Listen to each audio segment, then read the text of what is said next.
একটা ব্যাপার জানলে অবাক হবেন, জাপানে এমন কিছু তৈজসপত্র পাওয়া যায় কাচের, যেগুলো ভেঙে যাওয়ার পর আবার জোড়া দেয়া, কিন্তু ভেঙে যাওয়ার আগে তার যে দাম ছিল, ভেঙে যাওয়ার পর তার যে দাম অনেক বেশি। কারণ যে জোড়াগুলো দেয়া হয়েছে সেগুলো না গোল্ড দিয়ে দেয়া বা গোল্ড প্লেটেড। এই প্রসেসটাকে বলে কিনসুগি। আর যেই গাছের রস দিয়ে এই জোড়াটা দেওয়া হয় সেটাকে বলে উরুশি। উরুশি গাছে যে লেকারটা পাওয়া যায়, যে রসটা, সেটা একটা আঠালো রসের মতো, সেটাকে লেকারে পরিণত করে সেটা দিয়ে জোড়াগুলো দেয়া হয়, এবং জোড়াগুলো শক্ত করার জন্য স্বর্ণের গুঁড়ো দিয়ে দেওয়া হয়।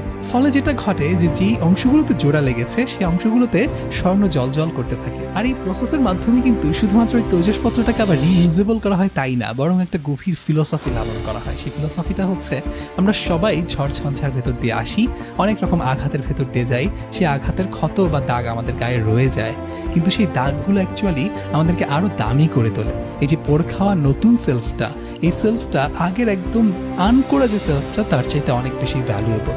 তাই যেই মানুষগুলো বা আমার নিজেকেও, আমি যখন অনেক রকম এক্সপিরিয়েন্স এবং ডিফিকাল্টিজের মধ্যে দিয়ে উঠে এসেছি, সেটাকে যেন আমি আগের চাইতে আরো বেশি ভ্যালু করি, সেই মেসেজটাই এই কিনসুগির মাধ্যমে দেওয়া হয়ে থাকে।